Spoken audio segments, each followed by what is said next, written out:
Hello, and welcome to the 2020 National Diversity Council webinar series. My name is Dejon Campbell, and I support our learning and development resources and programs. We're extremely excited to have you join us. Our topic for today is managing and leading a remote workforce. And our featured presenter is Sandy Harvey, who is a president and chief strategist of Exodus Consulting Group. Sandy, I will now turn the presentation over to you. Wonderful. Thank you, Dee, for having me this day. And I'm excited about this particular topic. So we will just jump right into this information. So as we think about, what's important for the objectives of this type of webinar of managing and leading a remote workforce, we want to talk about really what's the difference between leading and managing. We'll talk about self-awareness. So there's a little bit of emotional intelligence in here. We'll look at the strategies and best practices to leading a remote team and how to support a high-performing team. And then what are some of those particular pitfalls that may happen when you're working with remote teams? And so we're in a very unusual time now, but this is the objectives that we'll talk about now. So Dee has shared information about me. I am a consultant with the National Diversity Council, and I'm excited to be here. So I always like to start off with something funny. And we have a cartoon that says, all right, let's get started. And so this could be the new way that we look at our new normal, social distancing. We don't know what any of that will look like over the next few months, but we have to think about what can we do and what skills can we develop and enhance in order to provide the best support for our team and still be productive. So I'm excited to get into the material talking about, do we look at leading, managing, or do we look at both leading and managing? And that's a little bit about what we will talk about to help kick this off for this afternoon. So when we think of leading influences, you have the vision or the big picture, provide guidance and inquires. There's purpose behind leading. People know that on the team. You're able to demonstrate more than just tell. And it's more collaborative. And I know there are some that may say, oh, well, you want to be a great leader, don't worry about managing. But you really need a little bit of both, because when you're a manager and you're managing, you also look at it from the standpoint, I like to say a person that manages is a conductor. So they're in front of everyone, but they know what sound they need in order to have a great team. They're process or task driven. So you do need to, as a leader, you do need to know how well your team is doing, and provide direction when necessary. You also are looking at the methods and measurements in which your team functions or you analyze. And then also in the managing, we're looking at the commitments and outcomes and how you're conveying the information. So both of these are necessary in order to be successful within leading a remote team. You say, why? And I'm glad you asked that question. It's because when you have a remote team, whether it's across the country or across the city, across the county, you need both functions of leading and managing in order to be successful. There will be some times where you need to pull reports, and other times you need to share the big picture and where you're going with your team. So what's important for leaders to know? Every leader should be self-aware. So I put a little bit of information in here, and emotional intelligence in itself could be its own webinar. But when we think about emotional intelligence, leaders must be self aware and they have to be able to recognize their own emotion and their own responses, especially because we have a lot of Zoom meetings, we have a lot of interactions that may be on the phone. And the first thing that can happen is you may assume you know something because someone gets silent. You don't always know. And how are you responding? And so when we think about being self aware, we want to make sure that we are able to also manage our emotions, manage our behaviors in order to get the best out of relationships. And this is extremely important because you can't treat everyone different and expect them to have the same level of outcome or have a great outcome. So, all of your team members need something different. How can you best respond to them? How well do you know yourself to know what's your trigger or what someone else's trigger is? So, emotional intelligence is important. It's important to know environmentally, especially as we're remote, the technology is there.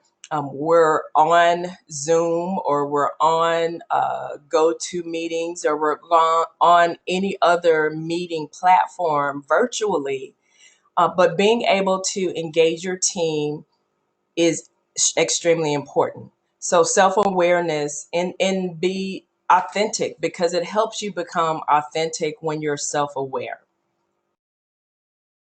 So what are some of the benefits of emotional intelligence?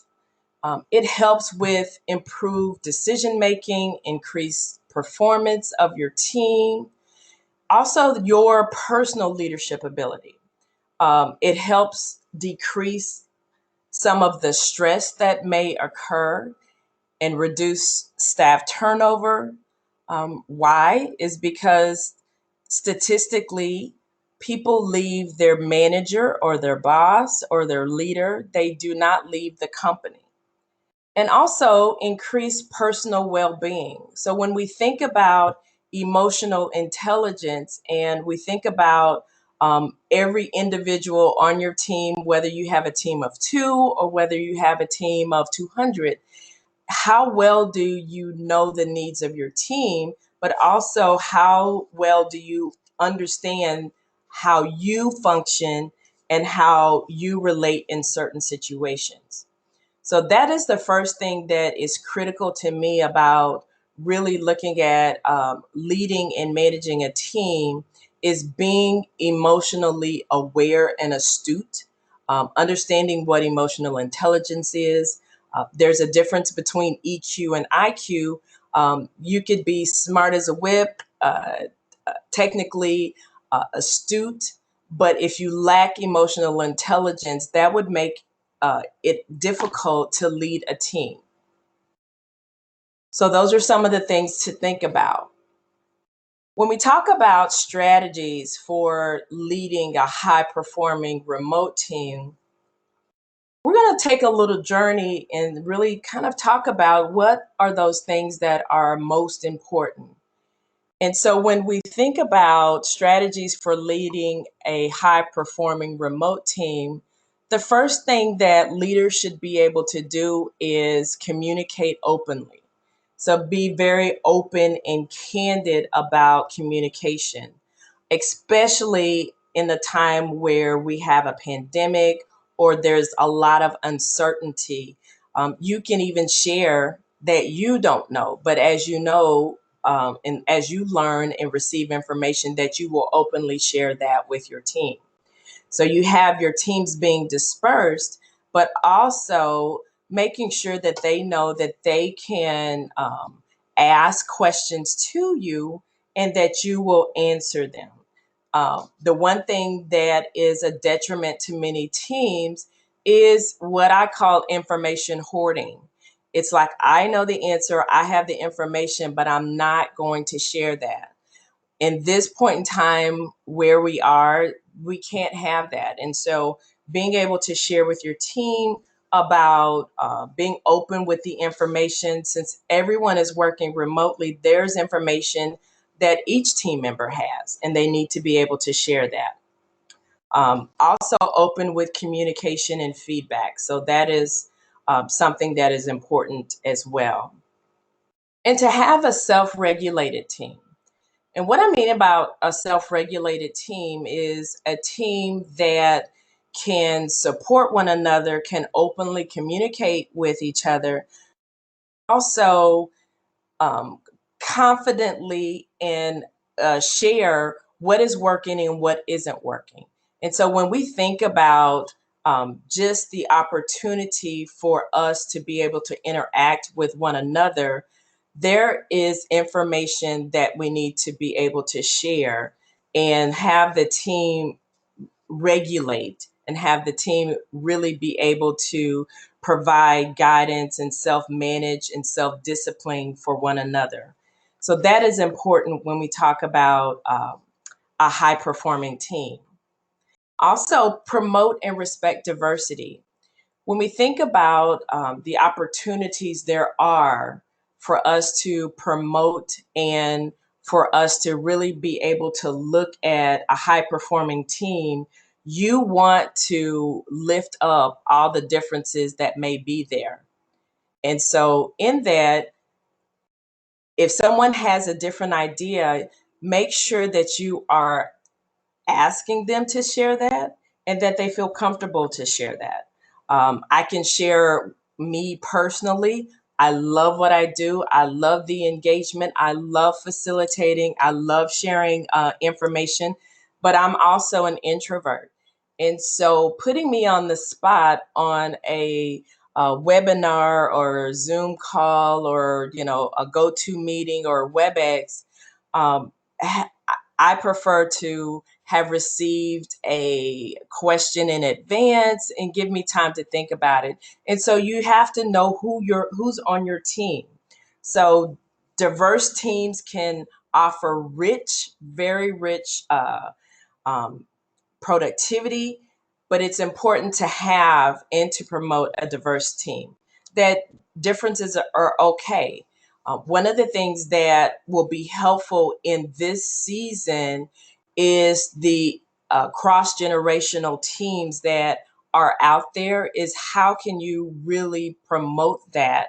Because when it comes to technology and old processes that didn't work, but you really didn't find out that it didn't work until you reached pandemic level.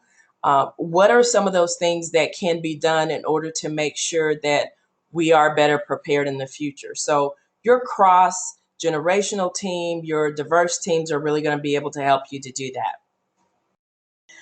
Innovate and ask or encourage analysis. So, as a leader, you don't want to be the only one thinking about how well something is going. This, if nothing else, this time has allowed for innovation and creativity. People on teams across the country, across the world, in different industries have had to figure out what works and what doesn't work. So, as it relates to the productivity and the performance of teams, think about it from the standpoint you have an opportunity for your team members to have input. You provide the vision, you provide the goals, but how someone gets there, that could be something that you leave to your team. And again, all of these won't or may not apply to you at the same level, but they are important if you're looking at a high performing team. And this is a team that can work and be able to be successful whether you're there or not. And when we think about a high performing team, we also want them to be able to look at it from the standpoint a leader needs to build and maintain trust. This is a very difficult time, and all people are not created equal. And when you think about a high performing team and each individual team member, Maintaining trust is important. We can, and we'll talk about a little bit later, can micromanage as well remotely. And so we definitely want to be able to build and to maintain trust as it relates to a high performing team. Also, excellence and accountability are extremely important. And this goes back to somewhat with the self-regulated team is when you have a self-regulated, self-managing, and self-disciplined team, accountability is key. Everyone trusts each other in order to get the work done. And this is important because you definitely want to make sure that you have individuals that are high performing, that care about the work that they're producing, but that are also accountable. Next, we have interdependence and not independence. Um, Teams working together, individuals working together on a team for a common goal is extremely important. And we want to make sure that we have individuals that know they're collaborative, but know that they need to work together in order to be able to resolve something or also complete a particular project or task. That goes back to we need each other. We can't do this on our own. So interdependence is extremely important. And then tend the garden. And when I talk about tend the garden, I'm really saying if there's someone that's not functioning at the level that they need to be, the one thing that's frustrating with remote teams is when they cannot depend on the individual that they need to depend on in order to receive the information when they need to receive it. And so, whatever the agreed upon date or time or way information should be sent, if it's not, how do you hold people accountable? But then also, when it comes to tending the garden, what do you do with the individual that is not performing as well as they should in the remote workplace? Team members are looking to the leader to make the decision to say, maybe this particular role is not the best role for you. So you have to pull the weeds. Pull the weeds, and then your grass will grow. Vision clarity. And as we think about high performing teams and the opportunity in this particular time, vision clarity is extremely important. We can't have, vision for everything, but what can you do to provide clear guidance and clear vision of what is expected and what needs to be done? And then the one thing that I always share, which we probably, I've been a leader before and didn't do enough of this, but really thinking about the strategies and communicating the strategies. So even this information, we can't hold this information to ourselves, but we have to share it with the team because they'll know how to manage themselves, but also be able to work together. And then celebrate. We don't celebrate enough, but this is an opportunity to think about all of the great things that you've done, the communication, the transparency, the authenticity, the high performance through the excellence and the accountability. These are things that need to be refreshed, but also need to be celebrated. And so when we think about the opportunity to celebrate, once you figure out you have or you're developing a high performing team, that is extremely important, and that is definitely something that should be celebrated. So, one quote that I enjoy and I like is tend to the people and then they will tend to the business. And this is from John Maxwell. And really, essentially, this is saying, we could manage people all we want to. But if we figure out how to, as leaders, how to support and how to engage our individuals remotely, then they will perform the work and do the business that's necessary. And as we talk about, some of the potential pitfalls, it's important to know that I'll say it again, every individual is not created equal. There's not always the same sort of environment, work from home environment. Everyone has a different situation going on. So when we talk about potential pitfalls, it's important that we pay attention to there are opportunities to not be as great of a leader as you would like to be. When we think about what are some of the issues or concerns that come up, a lack of consistent communication strategy is extremely important. So, from the work from home standpoint, how are we communicating? What are the rules of engagement? And does everyone on the team know that? And what I mean about rules of engagement is, do you expect your team members to be available at 8 a.m.? So if you call at 8 a.m. or if you send an email, that they need to be ready to respond. What are the rules of engagement during this time? Make sure that that is communicated and communicated well to the team.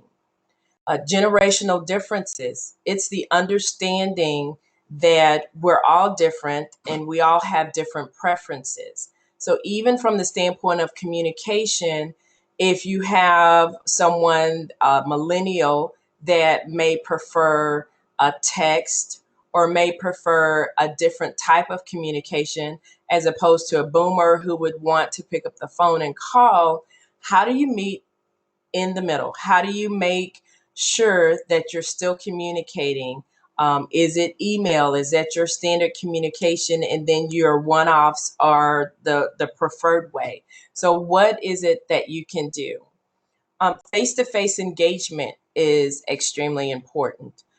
On occasion, if you have particular video meetings and you do them every day or at the same time every day and you expect everyone's face to be shown, what is it, the expectation that you have for your team? So, in thinking about that, how often do you expect to have a face to face engagement, even if you're doing it on the team level, but then also one on one? And when we're talking about face to face engagement, you may have team meetings, but it's still important to check in, especially in this time, to check in really with our team members to see how they're doing and what they need, even from a technological standpoint, or even if something doesn't work as they thought it would, for them to be able to share that information with you. So, infrequent and inadequate communication on the team and working with remote teams, it is extremely important to have frequent communication. Now, what the medium of communication is really relative to your team and to preferences on your team. Also, inadequate communication, that could be there may be a lot of communication one on one with team members that's not flowing up to the leader or vice versa, which goes into the information flow. So, what is it, the consistent form of information? How will it flow? And then, how will you share that with the team and then hold the team responsible for that? Lack of time management skills is something that, because we're all working remotely, it can easily be difficult because you are in your home. So, how do you manage your time when you have so many other competing micro distractions that are around you? So, whether it's the TV, if you can't, work with the TV, turn the TV off. Is it kids? Is it how are you able to schedule the time that you need in order to get the work done? And this is something that even as leaders, that there's some flexibility and agility that is helpful for us to provide to team members. So if your team member, from 8 until 10, maybe they're doing schoolwork with their kids because kids are home from school now. So what is it that's needed, and how are you looking at time? Are you looking at time from the standpoint of everyone needs to be clocked in, sitting down from 8 to 5? Or are you looking at it from the standpoint of productivity? Another communication tip is tone. And we have to definitely be aware of our tone when we are, one, on the phone, two, via email, three, the third one is also in our video. So in our video engagement, if someone is looking down or if someone looks away, that doesn't mean that they're disengaged. And so making an assumption as a leader would not be appropriate, but we definitely need to consider the tone of the communication that we have with our team, and then also, as a full team, but also with each individual team member. And then the last one is check-in overkill. It is possible to want to check in or want to make sure you know what your team members are doing. That also can deflate trust. And so when you think about the opportunity that's there, maybe it's figuring out with your team what's a good way and how often should we connect. So if you need to connect 2 days a week, or how were you doing meetings when you were in the office? Now that you're not in the office, it's difficult for individuals to be productive and to also see the value of being on video meetings when they spend half of their day doing that and still have work that needs to be done. So, looking at it from the standpoint of productivity, what is the benefit of the check in? But then also looking at how much time do you need to spend checking in? The next thing that we'll look at as a pitfall is unclear, unrealistic, and assumed expectations. Of course, when you're in the office or when your team's all together, maybe the expectation is a little bit clearer. Then you throw in work from home or remote work, and it becomes a little bit gray. You have to know who your team is, each individual is, and then also how they operate. So if you're thinking about it from the standpoint of who prefers what, and are there, do they need a check-in from me like every day? Some may and some may not. But do know your team and know the individuals and know what their needs are and what they're experiencing and going through. If they did not have strong technology ability in the office, that is going to carry over to the work from home. And one of the things that I share often is that when you are in a work from home situation, everything that you experienced in the office is magnified. So if there's a level of distrust in the office, when you get to work from home, then that's magnified. Or if there's disengagement in the office, then when you get to work from home, it's magnified. So you have to know your team and figure out how can I best engage them for them, which goes back to the emotional intelligence and being self-aware, because it's not about us, but it's also about how we best engage our team. The ability, availability, productivity, and timelines. So these are things that if you had great expectations in the office, these things can carry over. If you're accustomed to having a report every Friday and the team meeting is every Friday, the same things are there. You're just sharing that information, providing clarity to the team. Resist the need to check in just to check in. We've kind of talked about that, but checking in. Everything should still have a meaning behind it and why you're doing it. Misunderstandings and negative behaviors can be magnified remotely. So when you think about even behaviors between team members or distrust between team members, it's magnified remotely. Not all remote situations are the same. When we talk about internet capacity, broadband, wireless, screens, computer systems, laptop, it's not all the same. And so when we think about the work from home situation, it's important as a leader to be engaged in that and to make sure that your team has the necessary tools in order for them to be successful. And this is the last one is super, super, super important. Is how will you promote fun remote team gatherings? So there's so many different opportunities, ice cream socials or your coffee hour or whatever, maybe play a game, Scrabble on the computer with the team. What is it that you're doing to promote fun when your team gathers? So you're not there together, but how can you promote a fun activity for your team? And it doesn't have to be long. It could be 30 minutes. Or maybe you're saying, you know what, we had a great week. Um, let's end our week with a fun meeting, and we'll end at 3 o'clock on Friday. We'll meet for 30 minutes and then take the rest of the hour and a half or so off. So, what are you doing, or what can you think about in order to engage your team so they can be productive, but then also feel valued when they're not together and they're dispersed?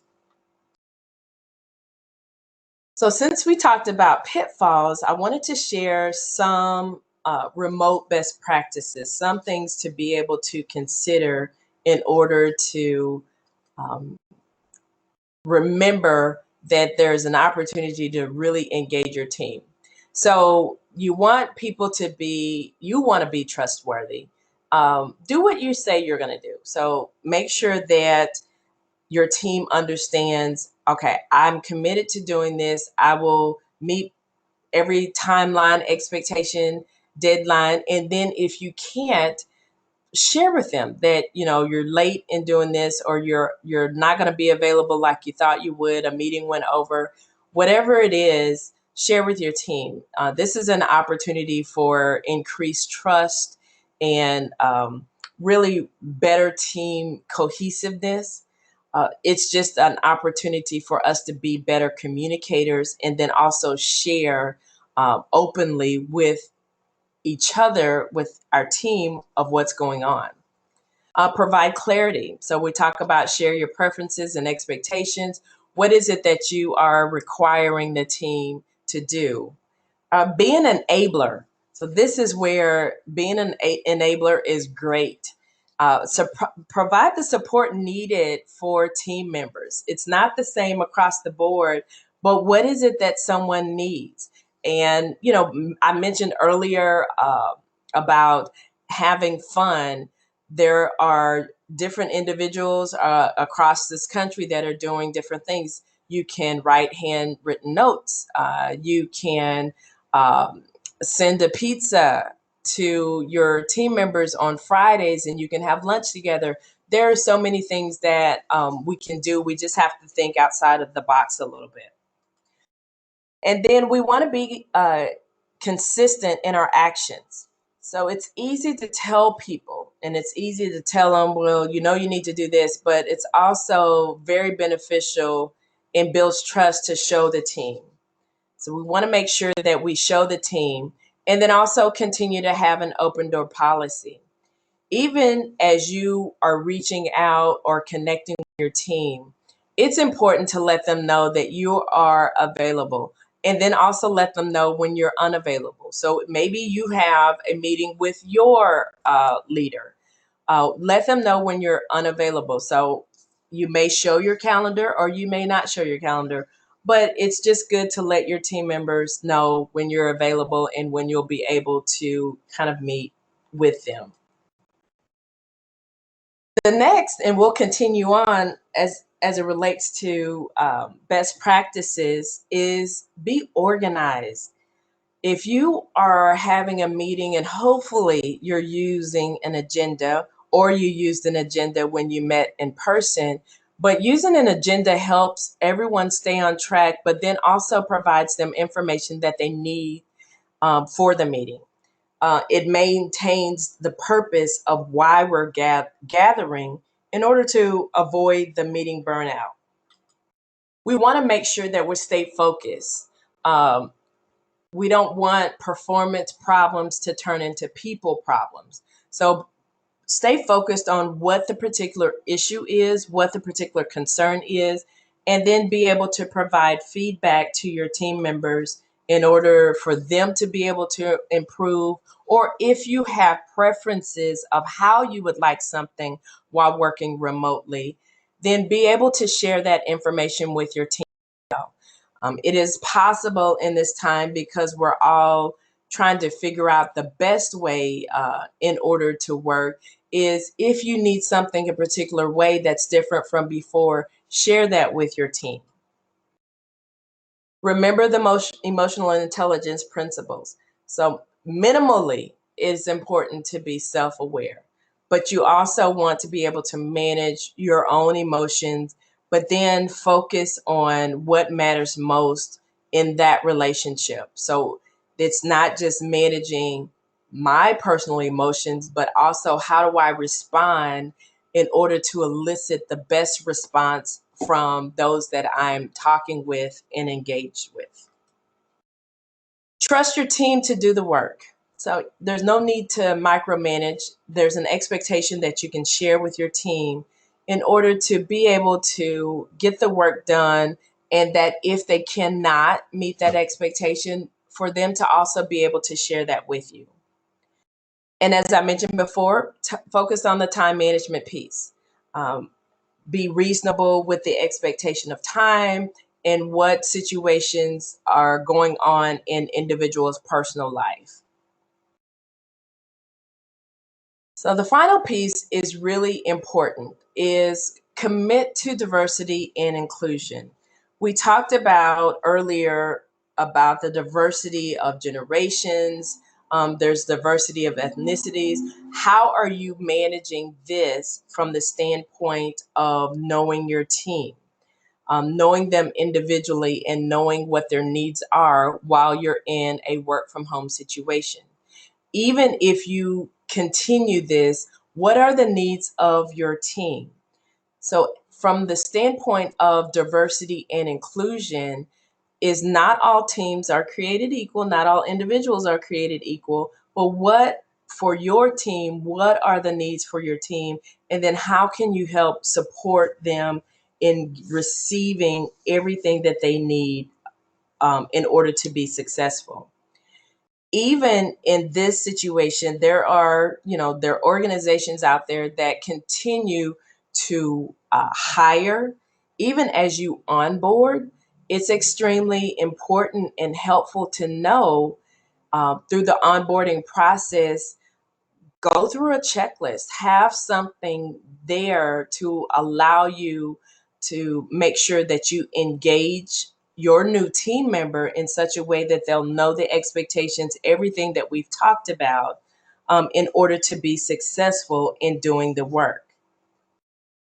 So, this kind of brings it all to a close as it relates to what we are needing to be great leaders remotely. So, what do you need in order to have to be a great leader, to manage your team? What are some of the things that you really need in order to make sure that that's done? So, just some references for you, and then also how you can connect. So I'm excited to be able to share this information with you and look forward to continuing the conversation about working from home, but also how to be a great engaging leader. And I will turn this back over to Dee, who will close us out.